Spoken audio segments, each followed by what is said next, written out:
Buenos días a todos, hermanos. No he tenido la oportunidad de saludarles a todos personalmente, pero es un gusto estar delante de ustedes para exponer lo que es la palabra del Señor y lo que Él ha dispuesto para todos nosotros en esta mañana. Y me gustaría comenzar con una pregunta. Yo creo que conozco la respuesta de antemano, pero me gustaría conocer o llevarlo a usted a pensar y a meditar al respecto. Quiero preguntarle si usted ha tenido problemas, si usted ha sufrido, ha padecido, y yo creo que la mayoría de los que estamos aquí podemos levantar la mano, ¿verdad que sí? Algunos problemas en nuestra vida son de diferente nivel, algunos son muy difíciles de tratar, de manejar con ellos. Algunos, por más que tratemos de quitárnoslos de encima, por más que tratemos de sacudirnos, ahí están, ahí permanecen. Los problemas en nuestra vida es algo que nos van a perseguir toda nuestra existencia, y más si estamos en los caminos del Señor. La vida cristiana no es fácil, la vida cristiana no es algo que podemos nosotros vivir como si estuviéramos en la playa, en una hamaca, tomando una banana, tomando una naranja o un coco. No es así la vida cristiana. La vida cristiana está cargada de retos, de persecución, de problemas, y eso es algo que es inevitable en nuestras vidas. Eso es algo que nosotros tenemos que aprender a manejar, a superar. Eso es algo que el Señor ha dispuesto para que en medio de todas esas dificultades nosotros podamos crecer, podamos madurar, podamos poner en práctica lo que Él ha determinado en su palabra para nosotros. ¿Verdad que sí? Amén. Bueno, soy muy así como que no están expertos. ¿Verdad que sí? Amén. Ay, sí les dieron buena comida en la mañana. No supe qué les dieron, pero haya estado sabrosa, ¿verdad? Porque ya está negritada. Bueno, en esta mañana vamos a estar tratando lo que es la primera carta de Pedro, y nos vamos a estar enfocando básicamente en el capítulo 2, versículo 2. Aunque el pasaje es la lectura es un poco más amplia que eso, va a ser nuestro enfoque. Pero antes de entrar a la carta de Pedro, no vayan todavía, quiero narrarles algo que estaba sucediendo con el pueblo de Dios. El pueblo de Dios estaba siendo perseguido, estaba teniendo problemas, estaba teniendo tribulación, porque estaban tan cómodos, como nos decía el pastor la semana pasada. Estaban tan cómodos que el Señor permitió esa persecución para que ellos cumplieran con el trabajo que tenían que cumplir, que Dios les había encomendado, y era llevar el evangelio a todas las naciones. Bueno, las persecuciones de la vida cristiana han sido varias, y esas no se van a detener, continúan hasta el día de hoy en la actualidad, y van a terminar solamente cuando el Señor venga. Esas persecuciones las vamos a experimentar tú y yo a lo largo de nuestra vida.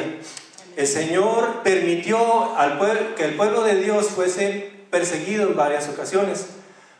Básicamente quiero enfocarme en uno de los personajes que se llama Nerón, y ese señor tenía la autoridad con el simple hecho de poner un dislike.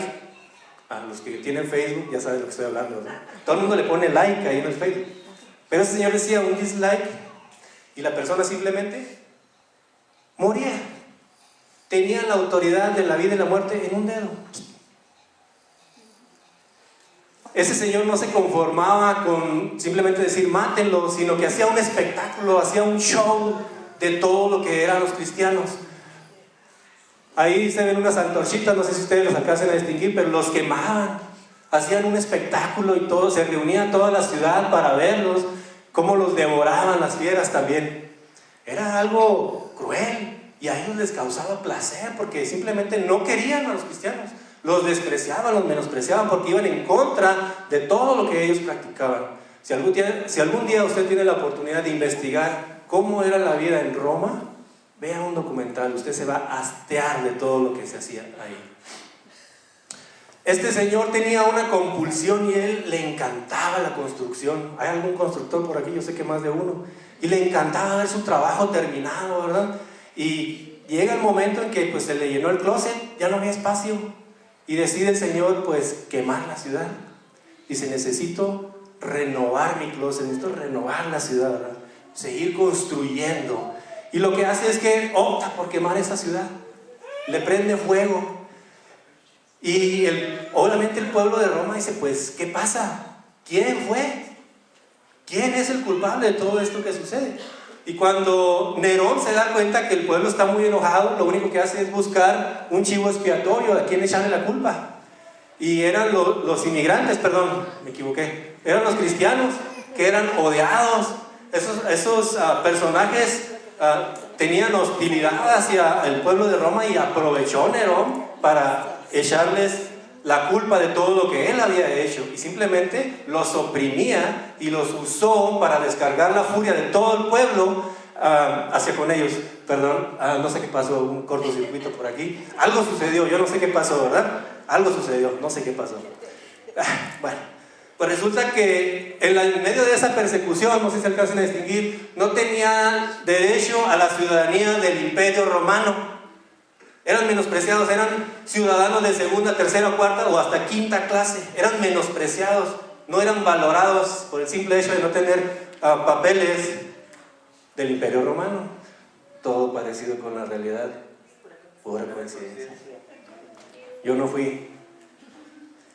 También en medio de esta persecución no tenían derechos civiles de propiedad, no podían comprar casa en Estados Unidos, perdón, se me volvieron a cruzar los cables.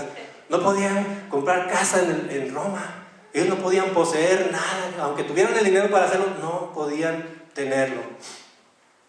Sus captores podían maltratarlos físicamente, ¿verdad? Les daban unas maltratadas. Cuenta la leyenda que había 2 romanos golpeando a un cristiano. Y ahí va aquel y le dicen, oigan, ¿por qué lo golpean? Porque es cristiano. Dice, no puede ser, 2 golpeando a 1.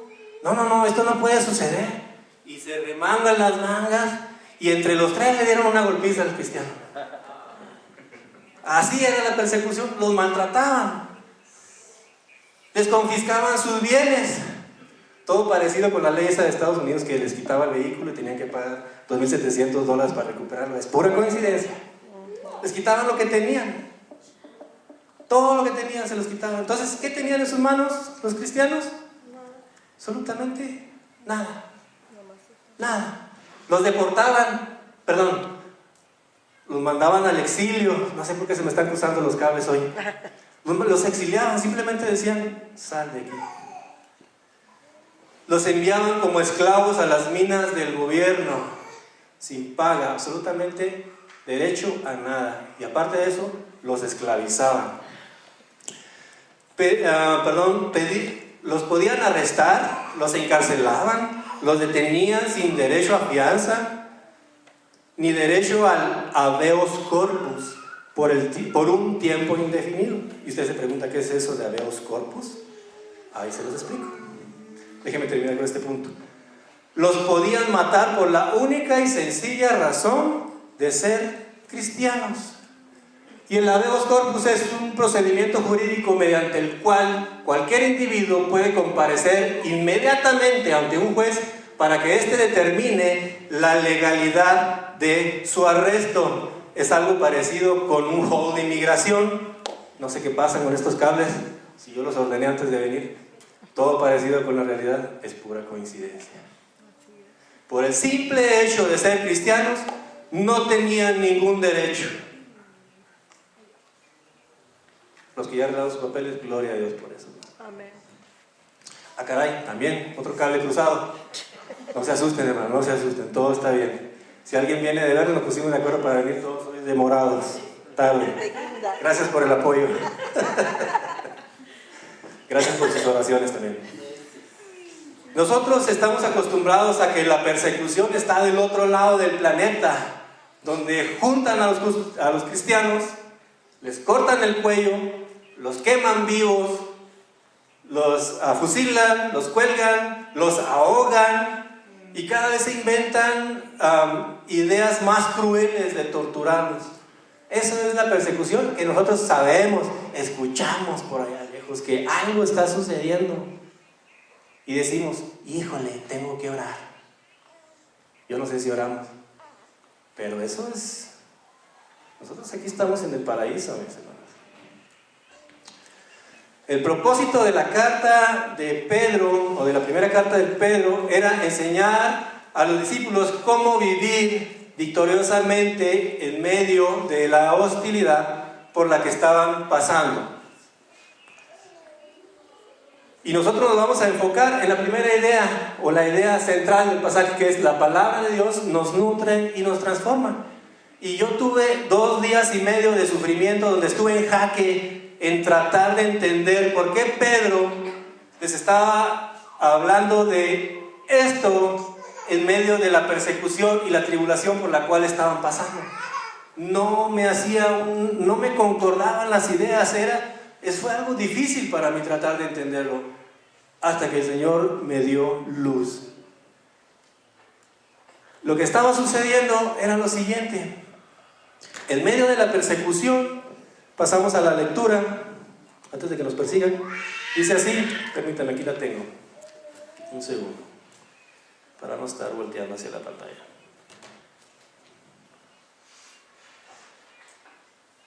La lectura que estamos viendo hoy es la primera carta de Pedro, capítulo 1 y 2. El capítulo 1 es simplemente el 1.25, la sección B.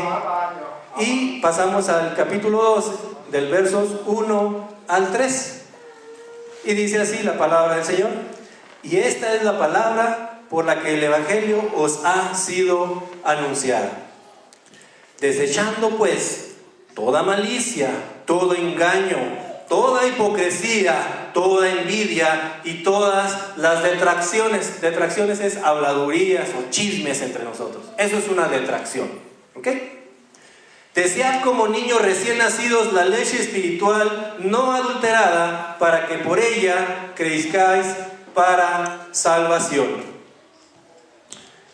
Y yo me quedé pensando, ¿qué tiene que ver desechar toda la malicia, todo el engaño, toda la hipocresía, todas esas chismes o habladurías entre nosotros con la persecución que ellos estaban pasando? Y hasta que el Señor me dice, es que ellos no estaban viviendo la vida que yo quiero que vivan. Ellos estaban en medio de esa persecución huyendo y estaban actuando como si no fueran creyentes. Simplemente todo esto estaba entre ellos. Vamos a definir un poquito más. Desechando pues.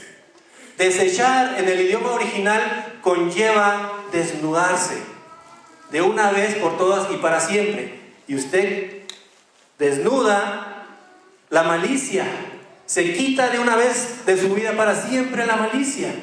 Es algo permanente, es algo que no puede regresar a nosotros. Como creyentes necesitamos llamados a crecer en esta área, a desechar de nosotros la malicia entre nosotros mismos.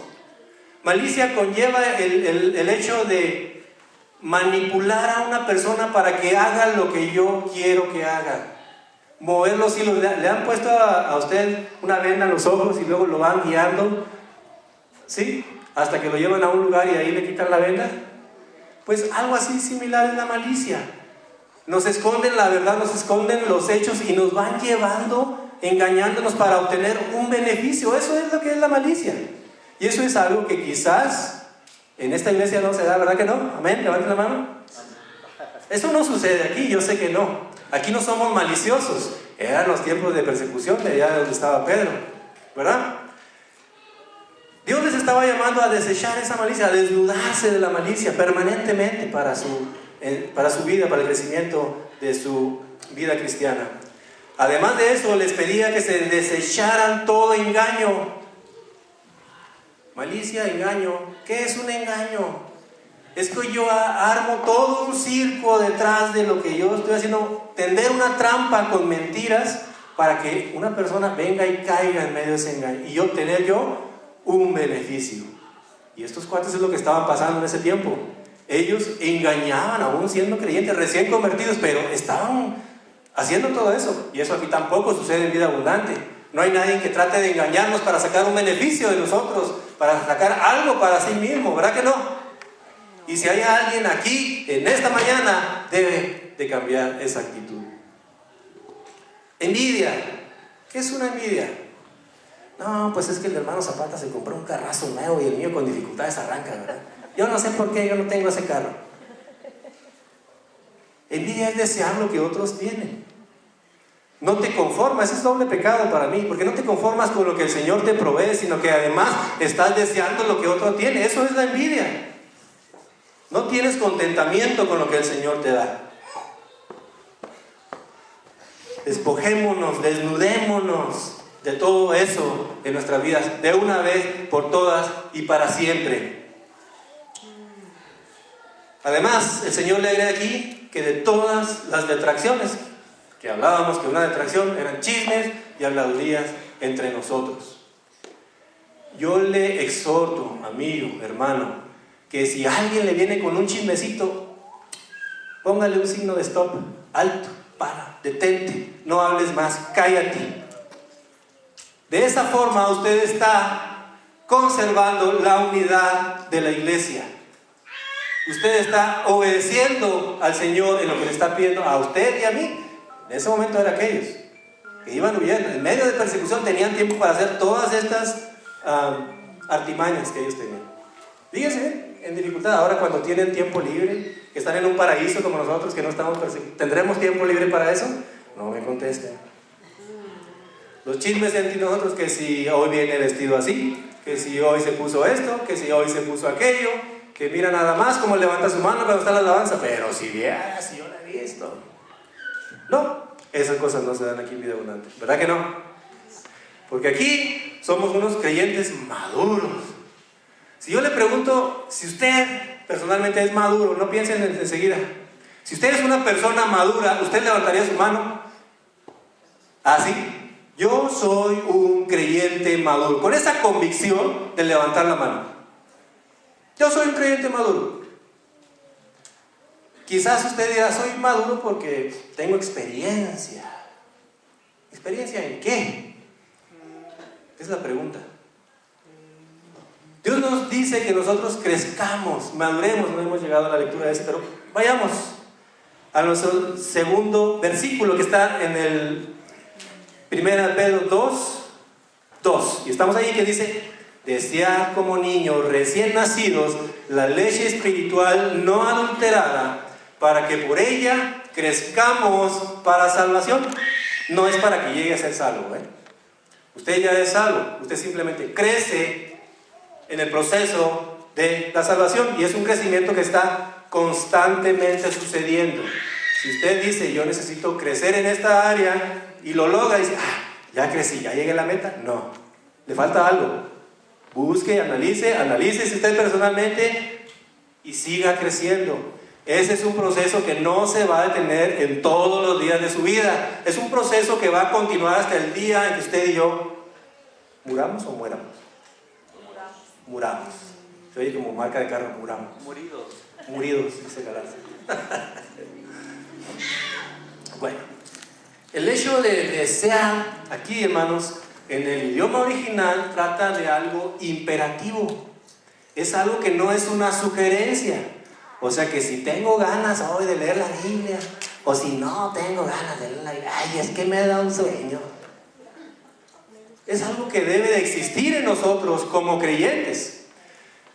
Como creyentes, tú y yo debemos anhelar pasar tiempo en la palabra del Señor. Ese crecimiento, esa transformación, esa palabra que nos nutre y nos transforma, únicamente va a llegar si tú tomas la Biblia y te alimentas de ella. Analicemos el proceso de amamantar a un bebé. Mamás, yo no sé, ustedes me sabrán explicar mejor que es. Yo investigué en internet cómo era el proceso. Primeramente nace el bebé. Galaza sabe mucho de eso ahorita, no sé por qué tiene experiencia, me contaron. Dice el Facebook, a mí no me crea nada, yo no he visto Facebook de hace un buen rato. El proceso de amamantar al bebé, desde que nace, comienza ese proceso. Y ya no se detiene, él se sigue alimentando hasta que muere. Incluso está enfermito ahí en su camita, ¿verdad? Ya en los últimos. Y todavía le llevan su gelatinita. Coma, mijo, para que se alimente. Es un proceso que nunca termina. Así lo ilustra el Señor. El deseo de buscar esa leche espiritual que me nutre y me hace madurar como creyente, y no simplemente considerarme yo maduro porque soy grande o tengo 40 o 50 años, sino madurar en la palabra del Señor, en el consejo del Señor, en lo que Él quiere que yo deseche en mi vida. Eso es lo que debo de madurar. Cuando el bebé toma la mamila, o bueno, el envase materno, ¿verdad? No quiero usar palabras extrañas aquí. Simplemente hace esto, la mamá lo toma y lo pega al envase. No se rían, estoy hablando en serio.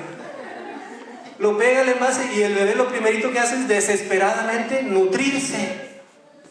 Y esa nutrición lo hace crecer fuerte. Cada vez que usted lo lleva al pediatra, al pediatra, eso, ustedes me entienden. Cada vez que lo llevan ahí, le dice ese señor pediatría, pues ahora pesa 10 libras, ahora 11. Y si no, pregúntenle a Jenny, ¿cuántas vamos ahorita, Jenny? 20, híjole, ese es un récord para todos. ¿Sí? Está bien nutridita la niña, ¿verdad? Sí. Pues ese es el proceso que debe ocurrir en nuestras vidas. El deseo de alimentarnos es algo imperativo en nuestra vida. El deseo de alimentarnos de la palabra del Señor. De pegarnos a ese biberón que el Señor ha dispuesto para ti y para mí. No adulterar. Cuando el bebé se alimenta, no hay ningún intermediario, no hay ningún envase siquiera. Directamente del envase a la barriga. Hasta parece comercial. Igual, muchos de nosotros utilizamos libros de devocionales, utilizamos revistas, utilizamos aplicaciones, ¿verdad, jóvenes? Muchas aplicaciones que ya me dan el devocional, ya no tengo que pedir al Espíritu Santo que me guíe, porque todo está ahí en la aplicación. Ya no necesito hacer el mínimo esfuerzo de interpretar o de tratar de entender la palabra del Señor, porque todo está hecho. He dicho caso cerrado, dicen por ahí en la televisión. Mis hermanos, ese no es el proceso del que Dios está hablando. El proceso es que dice que tú debes anhelar la palabra del Señor, desearla, probarla, gustarla, saborearla. ¿Saben lo que? Le voy a explicar el proceso que sucede durante la enseñanza.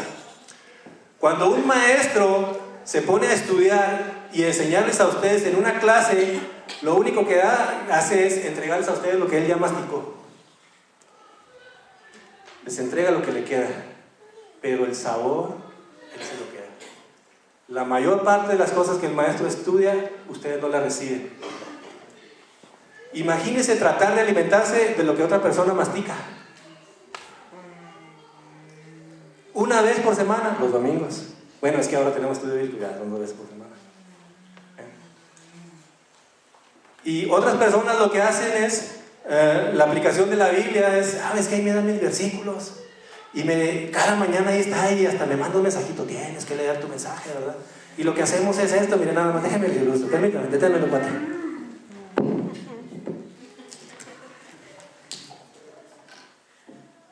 Me salió cara, pero la encontré en leche espiritual.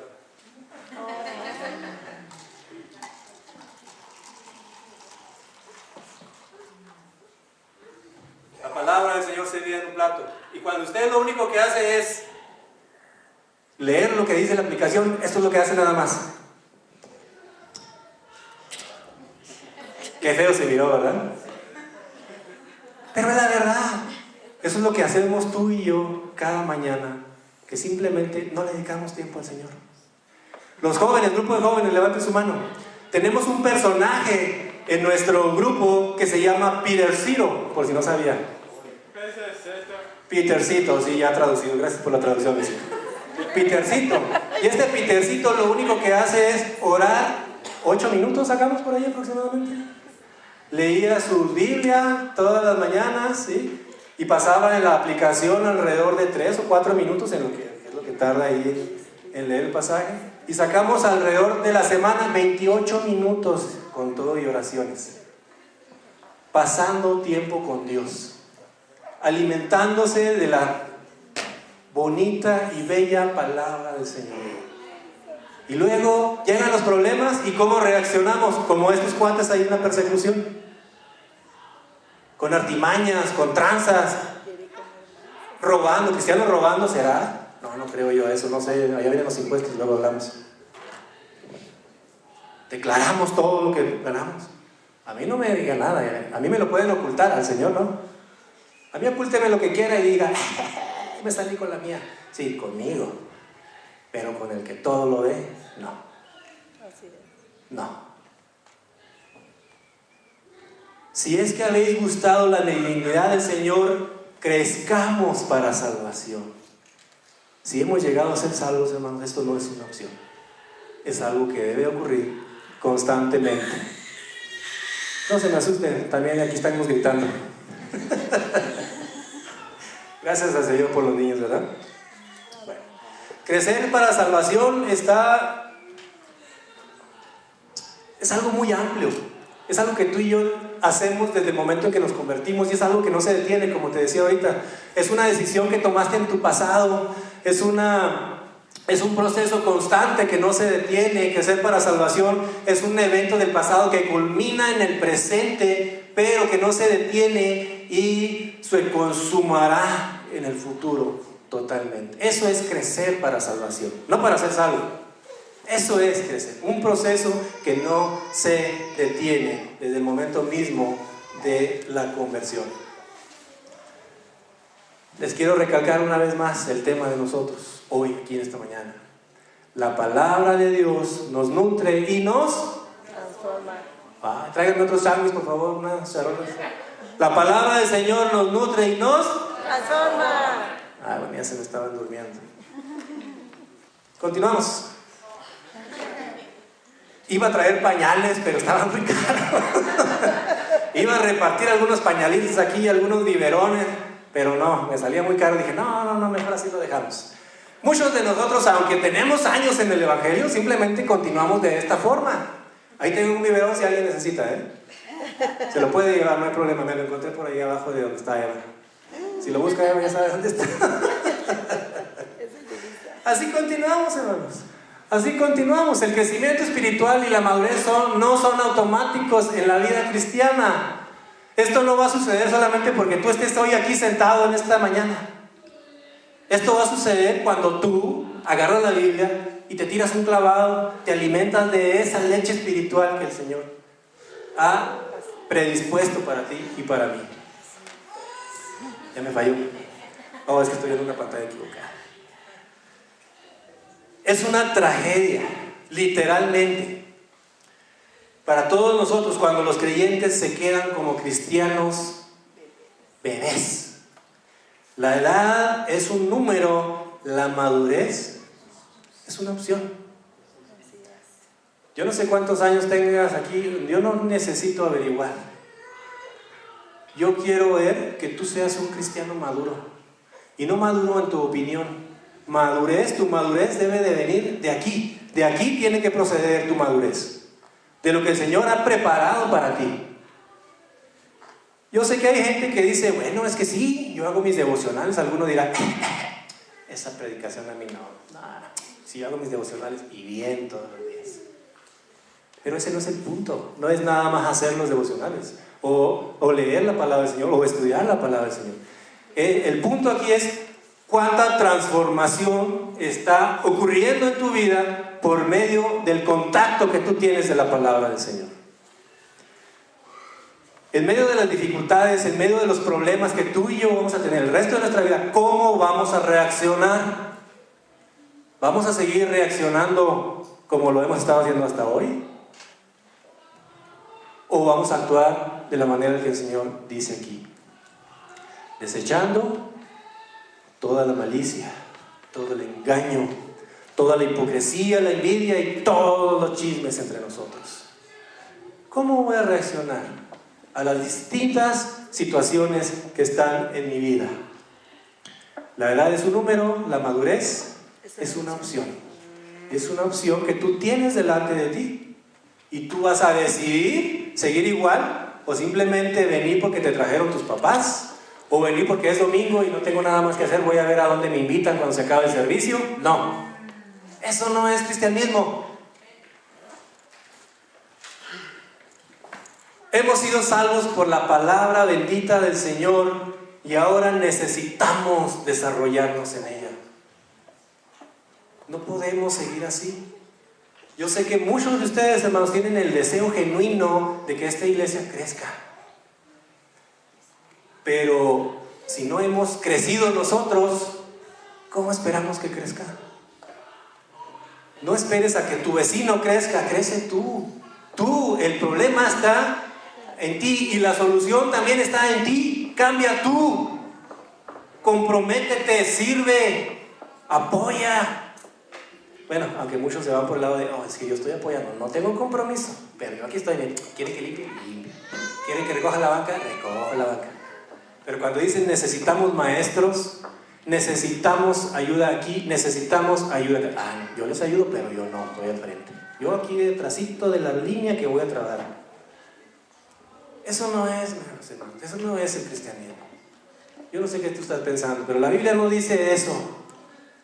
La Biblia dice de entregarte, de amar a tu prójimo, y amar a tu prójimo es servirle. Bueno, me estoy yendo por otro lado. Continuamos. Quiero presentarles a este personaje que a mí me llamó mucho la atención. ¿Saben quién es, jóvenes, en la escuela? No, Abraham Lincoln, no, estaba más narizón. Bueno, aunque todos en esa época estaban narizones. Este cuate se llama Thomas Jefferson. Thomas Jefferson, es su presidente. Gracias, Luisito, por la traducción. Thomas Jefferson vivió del 1743 al 1826. Y este personaje fue el tercer presidente de los Estados Unidos de Norteamérica, de este bello país al que tú y yo amamos. Te aseguro que lo amamos. Claro que sí. Este personaje afirmaba ser un discípulo de Jesús. No se conformó con decir yo soy creyente, yo creo así en Jesús. Él afirmaba ser un discípulo, o sea, alguien comprometido con la obra del Señor. ¿Ya? Sin embargo, lo que este personaje hacía era que cosas extrañas, ahí llegamos. Él se consideraba un verdadero cristiano, un cristiano creyente, un cristiano genuino. Sin embargo, él rechazaba cosas sobrenaturales. Él decía, esas son mentiras, esas son ideas locas que tienen. Y si hay algo sobrenatural, ¿dónde está? En la Biblia. ¿No está llena de milagros, pues?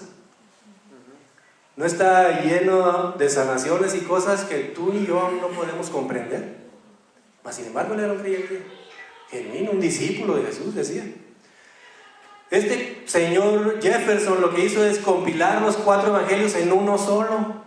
Agarró unas tijeras y le quitó todos los milagros y terminó su nuevo evangelio con su nuevo evangelio con la muerte de Jesús y omitió lo que es la resurrección de Jesús, porque esas cosas no ocurren. Los muertos están. Él simplemente agarró las tijeras y hizo su propia versión del evangelio. Él hizo su propia Biblia. Sus amigos decían que la Biblia de Thomas Jefferson. Este señor quitó de la Biblia todo aquello que no le gustaba o todo aquello que no le parecía. Él quería creer genuinamente en su corazón, él decía. Pero había cosas en la Biblia que le estorbaban para hacer lo que él quería hacer. Interesantemente, este señor fue uno de los que hizo o redactó el Acta de la Independencia, lo cual está lleno de cosas que decimos nosotros son del Señor. Está basada en principios bíblicos. ¿Este señor es el que lo hizo? ¿Será que sí? Bueno, él manipuló la Biblia. ¿A dónde voy con todo esto? Que tú y yo, por muy creyentes que seamos, hermanos, muchas veces hacemos exactamente lo mismo que este señor. Quizás no agarras las tijeras y empiezas a cortarle las hojas, y no le voy a arrancar hojas a mi Biblia, no se preocupen, que ganas no me faltaron, pero para una ilustración es demasiado. Y él miraba por medio de su pensamiento, pero no era la Biblia que el Señor había dispuesto. La palabra del Señor dice que está inspirada, que toda escritura es inspirada por Dios y útil. Ahí se oyen voces hoy nomás. Yo sabía que aquí espantaban, pero no sabía qué tal. Gracias, hermano, yo sé que se lo saben. Bueno, el contacto constante tuyo y mío con la palabra del Señor, déjenme regreso tantito. Tú y yo hacemos lo mismo que este señor. Ahí me quedé, ¿verdad? Muchas veces nos enfocamos nada más en los capítulos o versículos que nos gustan de la Biblia. Es que los demás, híjole, me pegan, pero duro, así. Hasta se oye el golpe. Ahora sí se oyó, ¿verdad? Es que a mí me dolió aquí. Manipulamos la Biblia del Señor cuando no queremos leer la Biblia en su totalidad. Y no hablo de que la leas de Génesis, Apocalipsis nada más, sino que simplemente te brincas las secciones que no te gustan o no te convienen. Nos enfocamos en un solo libro, o en un solo capítulo, en un solo versículo, o en las cosas que me endulzan el oído porque me hacen sentir bien. Y no, el Señor quiere trabajar contigo, pero Él quiere trabajar con la palabra de Dios no adulterada. No adulterada. Esto solo ocurre si tú y yo estamos en constante contacto con la palabra del Señor, profundizamos y no dejo que un maestro me dé toda la enseñanza, sino que yo busco en la palabra por mí mismo. Todo aquello lo mastico, lo saboreo, si es que habéis gustado, ¿qué? La benignidad del Señor. Así ya no vengo nada más a abrir la boca como los pajaritos para que me den lo masticado cada domingo, cada miércoles, cada lunes o cuando te reúnas. Algunos estamos creyendo que ese es el cristianismo genuino y eso no es cristianismo. No voy a usar una palabra que está ahí. La palabra de Dios nos nutre y nos transforma. Deseemos pues la palabra del Señor. Es algo imperativo. No sigamos así, hermanos. No sigamos. Esta iglesia sí va a crecer. Tiene un potencial increíble. Además, de todas las iglesias que yo conozco, esta iglesia es una de las mejores. Y no porque sea perfecta. Bienvenidos a una iglesia perfecta. Es una iglesia donde el Señor tiene muchas cosas para hacer, pero no las ha hecho porque tú y yo se lo estamos impidiendo con nuestras actitudes. Y ya leímos un listadito de ellas. La palabra del Señor, bueno, tú y yo sabemos que hemos sido transformados cuando desechamos toda malicia, cuando quitamos de nosotros todo engaño, toda hipocresía, toda envidia y todas las habladurías y chismes entre nosotros. Ser maduro espiritual te lleva necesariamente a ser genuino, auténtico como creyente, a respetar a tus hermanos sin importar que estén en desacuerdo contigo, a amarles incluso aunque no se lo merezcan, aún a tus enemigos. Cuando tú eres maduro espiritualmente, sabes cómo tratar con esas dificultades que quizás no se te van a desaparecer de tu vida, pero el Señor te ayuda. Cuando tú eres maduro, eres honesto. Cuando tú eres maduro, a pesar de la persecución, si es que tienes persecución, espero que sí, vas a saber cómo reaccionar. Jesús ayer nos daba un tema muy interesante y a mí me pareció increíble. Me fui yo bien bendecido aquí de la reunión de varones ayer. Si usted no vino, mi hermano, usted se la perdió. Él nos hablaba de cómo trabajar con la crítica, cómo permanecer firmes a través de la crítica. Y uno de ellos era simplemente guardar silencio. Tengo un listado entero aquí que hice un resumen increíble. Yo me fui con él bendecido ayer. Gracias, Jesús. Y gracias, Jesús. ¿Sí? Doblemente gracias, Jesús. La unidad, mis hermanos. Yo sé que Vida Abundante está transformándose en este momento. Estamos pasando por un proceso de transformación, pero tú y yo podemos acelerarlo. Sí, nos alimentamos de la palabra del Señor. Sí, dejamos pasar una ofensa por parte de nuestro hermano. Sí, nos negamos a hacer todo ese listado que vimos allá arriba. La palabra de Dios nos nutre y transforma. Esto es nutrición espiritual. Si yo pudiera tener unos lentes especiales y mirarlos aquí, a ver quiénes están nutridos o desnutridos, ¿miraría esqueletitos o miraría personas? Bueno, no puedo decir que como muy... Azucena ya se le quitó, así que ya no entra en el paquete. ¿Cómo los miraría, hermanos? Si yo pudiera ponerme unos lentes y ver su crecimiento espiritual, estaríamos como aquellos niños de África, así que los huesitos se nos escurren. Ay, es que yo no puedo, no entiendo. ¿Quién me explica? Hermano, estudie. Nutrición espiritual. ¿De qué nos estamos nutriendo? Muchas veces desechamos la palabra del Señor para nutrirnos con cosas que nada tienen que ver. Yo no sé si tú estás mirando programas que te nutran. Algo muy conocido entre los jóvenes ahorita, Netflix. Ya hablamos de eso, no voy a repetir el tema, no se preocupen. ¿Qué estás mirando? Adultos. ¿Sabían, adultos, que ustedes y yo necesitamos reeducarnos para poder educar a nuestros adolescentes? No podemos tratar de educarlos como a nosotros nos educaron, porque ya no funciona, ya la cosa no es así, pero no es el tema. Nutrición, ¿qué está entrando a nuestra mente? Recuerden que de la abundancia del corazón habla la boca. Y si usted no conocía la primera parte, miren lo que dice la primera parte, no lo digo yo, lo dice el Señor. Cualquier discusión, háblelo con Dios. ¿Ok? Le voy a pedir por favor al grupo de alabanza si pueden pasar. Yo sé que no les había avisado. Jenny, Gerardito, Luis. Yo quiero retarlos, hermanos. Porque usted puede salir de aquí y decir, ay, este hermano nos tiró piedras hasta que se cansó. O nos dijo de cosas hasta que ya no pudo más. Quiero, por favor, hermanos de alabanza, si me pueden dirigir con el canto de que estaban haciendo ahorita, no recuerdo cómo se llama, pero dice: todo lo que hay dentro de mí necesita ser cambiado. Por favor, son tan amables. Coincidencia, yo no lo pedí. Lo estoy pidiendo ahorita. Yo no sé cuál sea tu condición. Yo no sé si te estás alimentando o no. Yo no sé cómo está tu vida cristiana. Lo que sí sé y te puedo asegurar es que tú no has llegado a la meta.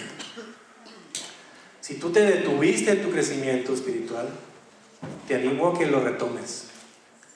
Te exhorto a que continúes creciendo. Te exhorto a que te niegues a ti mismo. Aliméntate de la leche espiritual que el Señor ha preparado para nosotros. Voy a pedir que cierren sus ojos, por favor. Si quieren ahí sentados está bien, mientras que alabanza nos dirige en el canto.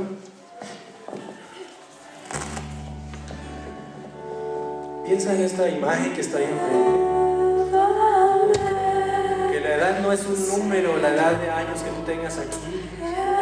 La madurez es una opción que tú tienes en esta mañana. Quiero invitarte a que te comprometas tú y el Señor, porque a mí me puedes decir que sí, pero si no haces nada, es nada. Comprométete con el Señor para, como dice su palabra, desear, que tengas tú ese deseo genuino de buscar en su palabra todas las verdades que Él ha dispuesto para ti. Que ya no seas el mismo la semana que entras, que simplemente tú busques la verdad y que no nada más hagas lo que dice la Biblia de hacer tu devocional, sino que esa palabra que entra en ti realmente te transforme y ya no seas el mismo. Si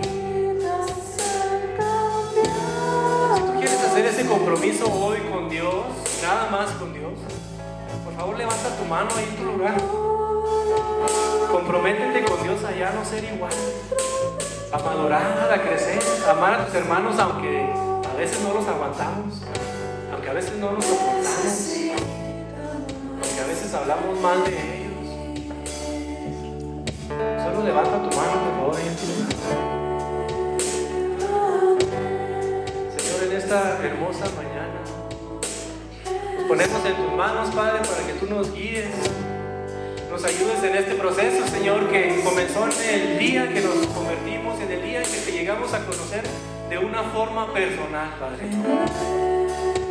Queremos que nos transformes por medio de tu palabra.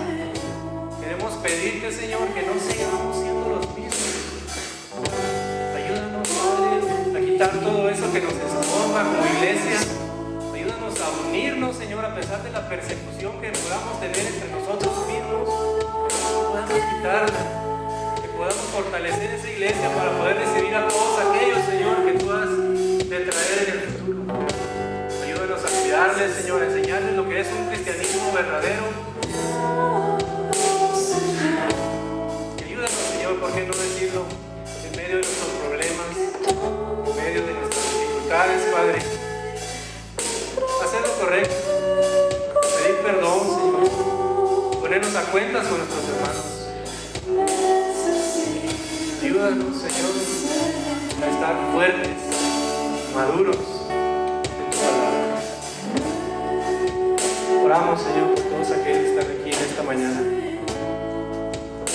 Los dejo en tus manos, Señor, para que trabajes en esta semana con ellos.